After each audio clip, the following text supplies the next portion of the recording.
femmes qui veulent avoir qui veulent être mères, qui veulent être femmes, et en même temps, je dirais avoir une carrière ou ne pas se donner des limites. Qu'est-ce que vous diriez à ces femmes qui vont nous écouter et qui disent, ben, on dit toujours, bon voilà, j'ai fait mon diplôme, c'est mieux d'élever des enfants, arrête-toi, travaille à mi-temps.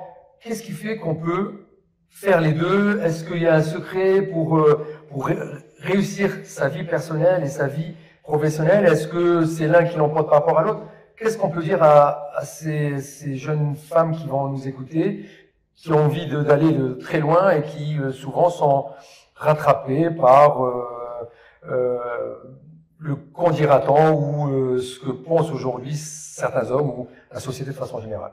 Moi, je pense que ce qui est très important, c'est la devise que j'utilise, je me dis, que j'ai revue, la devise de Shakespeare, que j'ai revue à ma manière, c'est être ou ne pas paraître, telle est la question. Et je pense qu'il y a deux façons de vivre. Ou on vit parce qu'on croit en quelque chose, ou on vit en fonction de ce que les gens pensent de soi. Et je pense que quand on a des valeurs, et quand on est régi par des valeurs qu'on s'est mis, parce que c'est facile de dire, oui, il faut écouter juste son instinct et son cœur. Il y a un prix à payer à tout. C'est pas facile. Être pédiatre, faire des gardes, avoir 2 gamines en bas âge, gérer l'association 24 heures sur 24, c'est un choix. Mais en même temps, ce qui est capital pour moi, et je reviens aux enfants, c'est que mes filles ont été partie prenante. Et toutes les décisions ont été prises avec elles. Clairement et nettement. Et elles sont impliquées dans ce que je fais. Bien sûr, à des degrés divers. C'est pas évident, et c'est ma source d'énergie en même temps, parce que ça c'est capital, et je peux vous dire que pour moi ce qui est capital, c'est pas ce que les gens pensent de moi, c'est le regard de mes filles.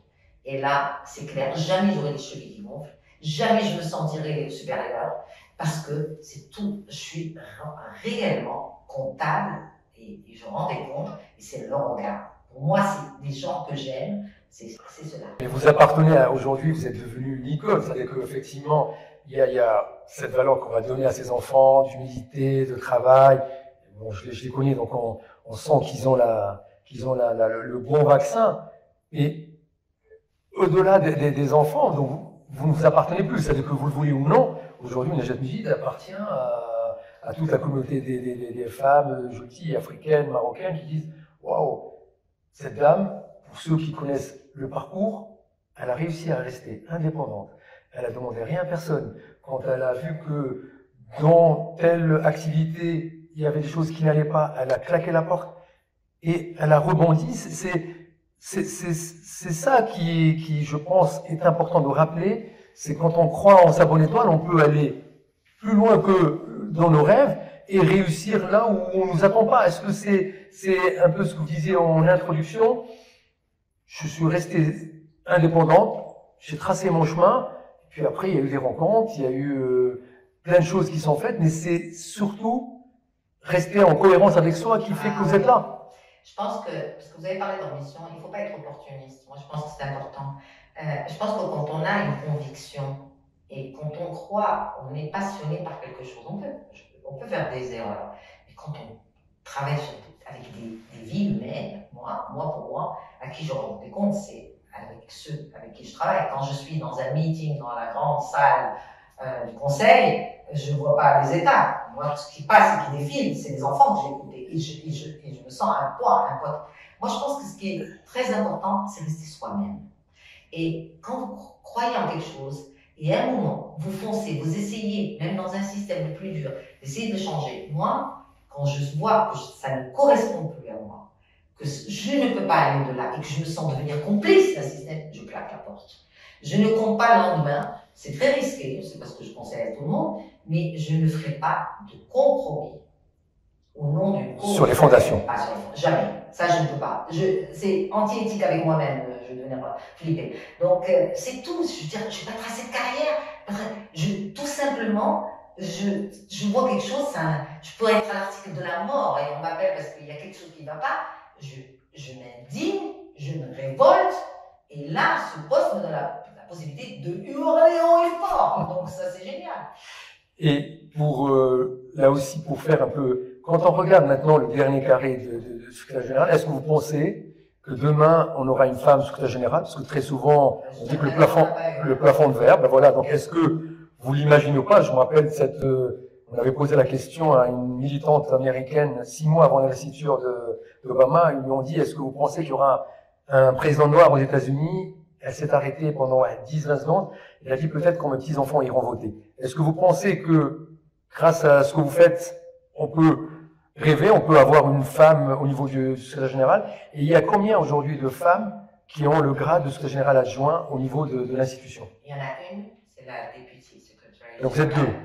Non, il y a le secrétaire général, il y a la députée, donc c'est le numéro 2. Numéro 2. Elle est nigériane. Nigériane, d'accord. Elle est très puissante, elle est super calée, très indépendante.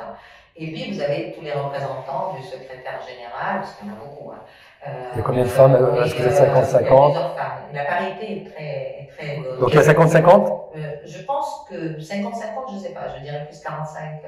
Donc on n'est pas loin de la parité. Donc on n'est pas loin de la parité. Vous avez aussi l'UNICEF est géré par une femme, la directrice exécutive. Bah oui, c'est marocaine. Donc tout le monde est. Ça bouge. Américaine, l'UNESCO c'est.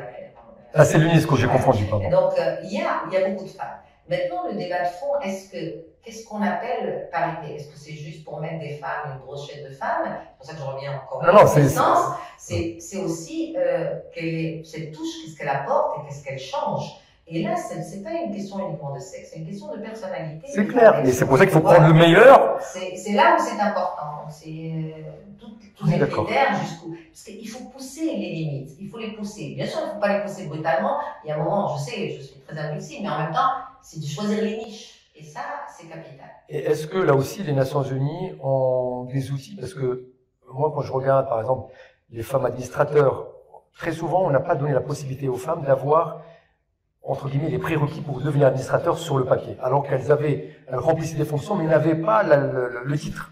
Est-ce que là aussi, il y a une réflexion pour dire, ben voilà, l'état de l'art, c'est qu'on a tellement mis en place un système où les femmes n'arrivaient pas à accéder, qu'il va falloir revoir le système je dirais, l'ascenseur doit revoir un peu son mode de fonctionnement. Si on veut que les femmes rattrapent le retard, on ne peut pas mettre au même niveau les hommes et les femmes parce que le système a été discriminant ou porté par des hommes. Et on le voit pour les choses sur lesquelles je travaille, notamment les mandats d'administrateurs. Si on n'avait pas fait cette discrimination, jamais les entreprises, et maintenant, on démontre qu'elles sont plus performantes, qu'elles sont plus rentables, plus humaines. Donc tout le monde gagne, finalement. Un de nos indicateurs de performance est sur la parité et la représentation géographique. Là, on est très surveillé sur ce volet-là.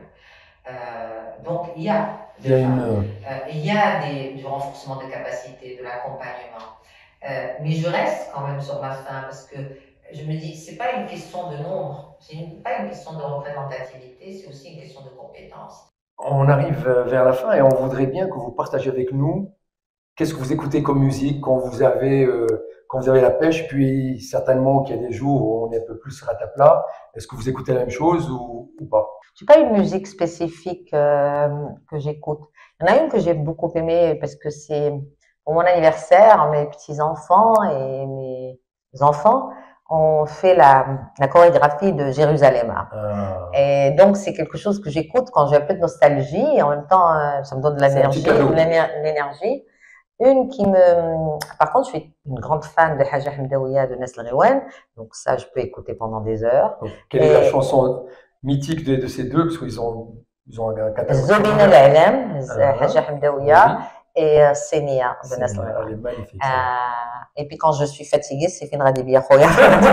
Parce que effectivement, c'est retrouver le nord. Et une un peu nostalgique, c'est Lettre à mon père de Céline. Elle me fait penser à mon père, parce que mon père me parlait quand il était de son vécu. C'était génial, quoi. J'avais besoin juste d'entendre. Voilà, donc ça, c'est des chansons. Et puis, je voulais juste rappeler un jour, parce que vous m'avez dit, c'est quoi votre mandat? Je me rappelle quand mon petit-fils est venu me voir à New York, donc un mois et demi après ma nomination. Et il est arrivé dans son bureau et je lui ai expliqué, il avait 3 ans et demi, et je lui ai expliqué, il me dit, tu fais quoi exactement ici?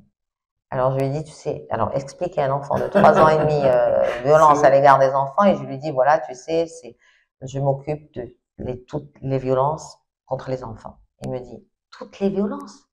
J'ai dit oui. Tous les enfants? J'ai dit oui. Du monde entier? Oui. Alors, il me regarde. Il me dit, tu n'y arriveras pas. Tu n'es pas assez musclé. Tu dois faire un entraînement intensif et tu dois appeler tous les Avengers du monde. Tu as besoin de Spider-Man. Et des fois, je vous assure, je suis dans un meeting, je me dis, tu sais, quand tu as essayé de convaincre, je me dis, si j'aurais eu Spider-Man, Iron Man avec moi, ça aurait été génial. Donc ça, c'est un super clin d'œil. Ouais. Donc, c'est une façon de dire que il faut avoir les mains visibles, la baraka et croire dans son projet. Et je crois que c'est un peu le message que tu fais passer.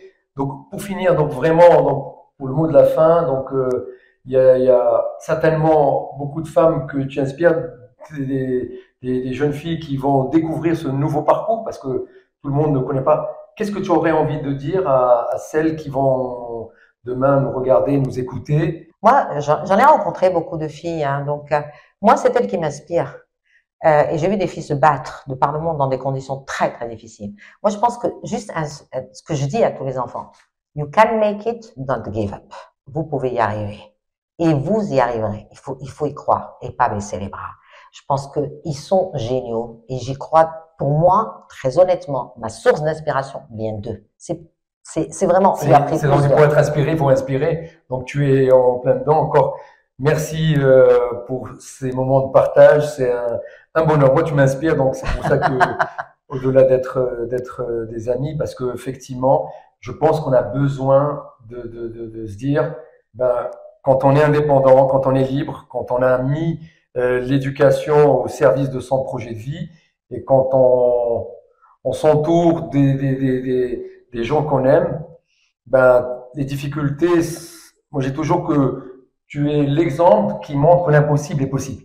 Et je pense que c'est important de continuer à donner envie à toutes celles qui demain se lèvent pour dire ben, j'ai envie de prendre mon destin, que oui, c'est possible. Ouais, et Najat, encore merci. Et puis voilà, je te donne le dernier mot, si tu as envie de juste de rajouter un mot, une phrase. Moi, très honnêtement, ce que je veux dire, c'est que la vie est un éternel apprentissage. Il faut cesser de se considérer comme expert. Non, non. On est expert de rien. Très honnêtement, les vrais experts, c'est ceux qui vivent la problématique et qui savent y répondre. Et donc, pour moi, mon message, c'est tout simplement, clairement et nettement, c'est possible, on peut y arriver. Et ce qui me désespère, c'est qu'on est toujours en train d'attendre et qu'on doit être les enfants et les jeunes, la vie va vite. On est largement, l'évolution va très vite. On est en retard de plusieurs guerres. Donc, il faut qu'on agisse en concret et qu'on arrête tous ces papotages et ces discussions clairement et nettement. Donc, et mettre l'enfant au centre, mon Dieu, l'enfant au centre, parce que c'est le cycle de vie. Quand je dis l'enfant, on n'oublie pas la femme, on n'oublie pas le père, on n'oublie pas la grand-mère. C'est tout ce package. Et réellement, il mérite. Et mon dernier mot, pourquoi c'est une urgence aussi pour les décideurs politiques? Je parle en tant que pédiatre. Les yeux d'un enfant, quand il n'y a plus de vie, quand la lumière est éteinte, c'est trop tard. Et je peux vous dire qu'actuellement, je vois beaucoup de lumière qui s'éteignent, et très tôt. Et donc là, on n'a pas le droit. On n'a aucun droit. Il faut absolument agir tant que les lumières sont là. Et on est en train de les éteindre. Et moi, ça m'angoisse. Bon, ben, j'espère qu'on va être entendu, que chacun d'entre nous va être le colibri, parce que je pense que c'est un travail de chacun d'entre nous, et qu'on arrivera, si on se revoit dans quelques heures de vol d'ici ton deuxième mandat, et on se dira, bah tiens, on a fait bouger les lignes, parce que je pense que c'est possible, ça c'est possible. C'est d'y croire. Encore merci d'être là, et puis un grand plaisir.